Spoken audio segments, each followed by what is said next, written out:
TDP నాయకులు నన్ను చంపాలని చూస్తున్నారు, మీరు ఏదో ప్లకార్డులు లేదంటే మీరు ఒక ఏది కొన్ని ఆధారాలు చూపెట్టారు, అసలు ఏంది ఇది? ఆ టీడీపీలో యనమండుగురు నా వెనకాల ఉన్నారండి, వాళ్ళు ఉన్న దాంట్లోను. ఓకే, అదే నేను తీసుకెళ్లి మన ఇంటెలిజెన్స్ కి మొత్తం అందరికి ఇచ్చితే వాళ్ళు చూశారు. మన జగన్మోహన్ గారు వచ్చి చూపించడం జరిగింది. ఆ రోజు వాళ్ళు తీసుకెళ్ళి చూపించండి. ఓకే, ఆదిలక్ష్మి అనే ఒక మహిళ మీ మీద కోర్టుకి వెళ్ళింది, మీ పైన కేసు అయింది, అసలు ఏంటి ఇది? అంటే ఏమిటంటే దగ్గరగా 4 సంవత్సరాల నుంచి ఆ స్టోరీ జరుగుతుందండి.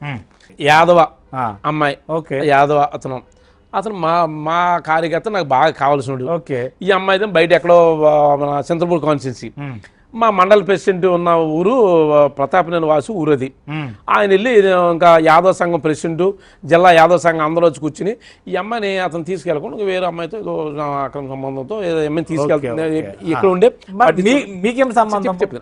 ఈ అమ్మాయిని ఇంట్లో రానియకుండా అత్తగారు కొద్దిగా చేస్తుంది. ఆ విషయంలో అమ్మ నేను కూడా ఇచ్చి ప్రెస్ మీట్ పెట్టి అన్ని చేసి బట్టలన్నీ బయట కట్టేసింది వెళ్ళిపోమని మొత్తం అంత. ఆ రోజు వీడియోలో మీరు చూస్తే మీకు తెలిస్తే చేసింది.